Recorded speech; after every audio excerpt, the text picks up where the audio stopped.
Hello there, my name is Kuma, and today I'm giving you my first impressions on Entelechia, a vampire lady fighting with a comically anime-sized sickle, and because of said sickle, she is a reaper, of course. Not gonna lie, after having a look at Entelechia's kit, I might have to finally give up on one of my beliefs, specifically about the Reaper class. I've always said that Reapers are a defensive class, because all of them get something to increase their survivability, even if that part of their kit isn't well seen by your community. But Entelechia, very much like La Pluma, gets only minor survivability effects. So I guess now I gotta stop calling La Pluma the exception and count both of them as the other side of the class. Well, unless her second talent comes around and shows something sizable, which it most likely won't. In case you don't know, I say that because Hypergriff doesn't tell us the second talent on 6 stars in their teasers. We can only have a look at their first talent until she actually releases, and we'll do that right now. Entelechia's first talent lets her steal max HP from enemies, up to a point, the same way Ines steals attack for example.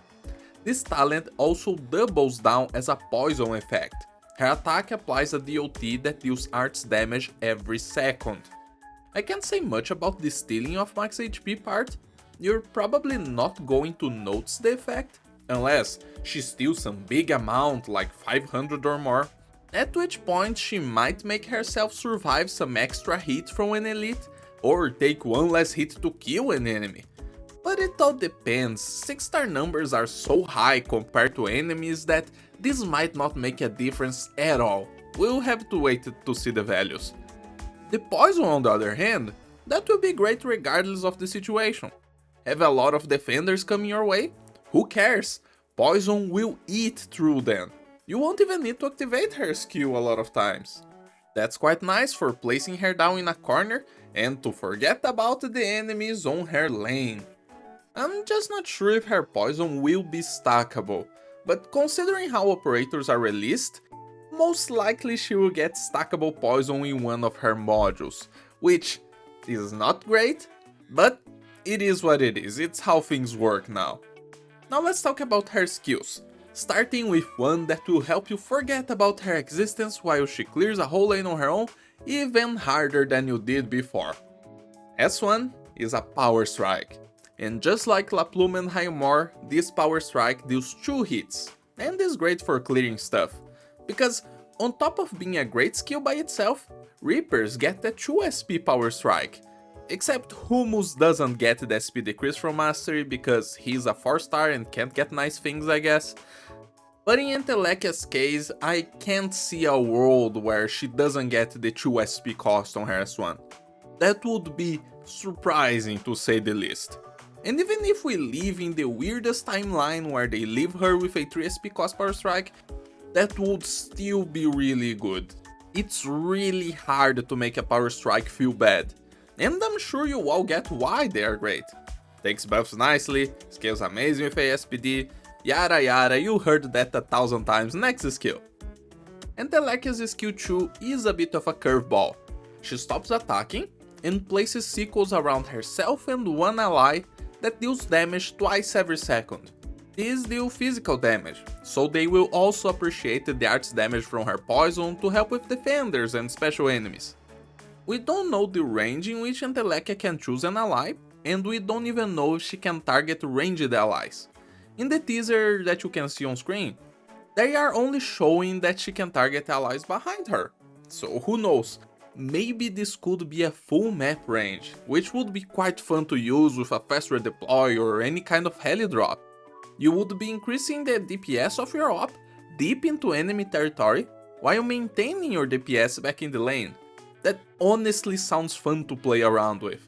But that's assuming she doesn't have a range limit on the targeting of her skill, which I can't guarantee that's the case, we don't know yet. I hope this is how it works, I really do, because that would be quite unique, it's not something we have in the game yet, at least that I can remember. But either way, this is also a skill you could easily stack their ranges to get some extra damage going around Entelechia.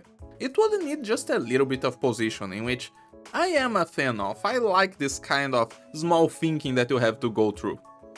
But now, let's have a look at her skill tree. In this skill, Entelechia gains increased attack, ASPD, and range. But then we get to the weird part. Entelechia selects a few enemies in range, prioritizing highest max HP enemies, and she links candles to these enemies. One candle is summoned for each enemy she selects, and they get an animation showing which candle is linked to each enemy. But then what do these candles do? These candles can be attacked by Entelechia to deal extra damage to the enemy they are linked to. It's as if she's dealing double damage to the few enemies she has selected, because as you know, Reapers have true AoE, they can hit every single enemy inside their range. And only Entelechia herself can attack these candles, other ops can only attack the enemies as usual, it's only double damage for her. But these candles do not live forever, they have a limit to how much they can take.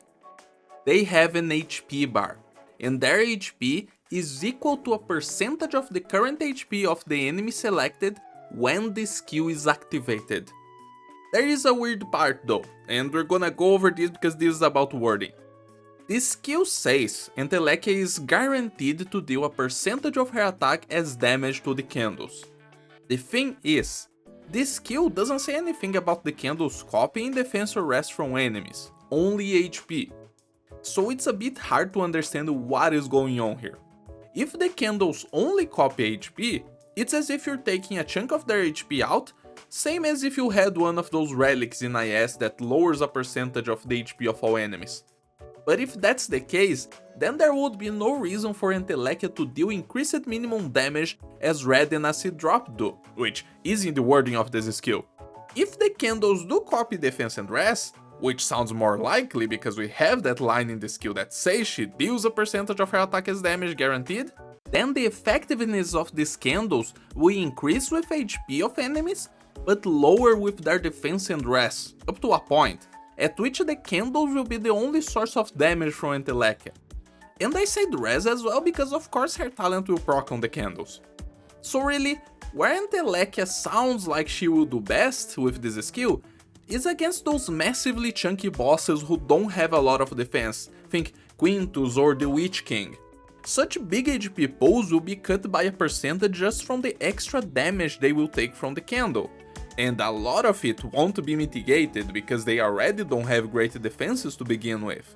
Although if that's the case, you most likely wouldn't even need the candle, because 100,000 damage potential on a 6-star skill is kinda the norm these days. Bosses explode even when facing 6 stars considered bottom tier useless trash, so I'm struggling to understand these candles, and what do they really do for Entelechia, other than being a cool gimmick that looks cool on the map I guess. But we'll have to wait and see, there's just no way for me to figure it out right now. I am not particularly interested in this vampire lady, the 5-star in this banner looks like a cooler character than she is, but I also don't know anything about her. I could be mistaken, maybe she has great lore and I just didn't read through it. Because as I said, I did skip chapter 13, I wasn't interested in it. So feel free to tell me in the comments what you think about Entelechia. Tell me your theory about how her S3 works, if that minimum damage is really an increased minimum damage and not something else entirely. And don't forget to like the video if you enjoyed our talk. I hope everyone has a very nice day. Peace out.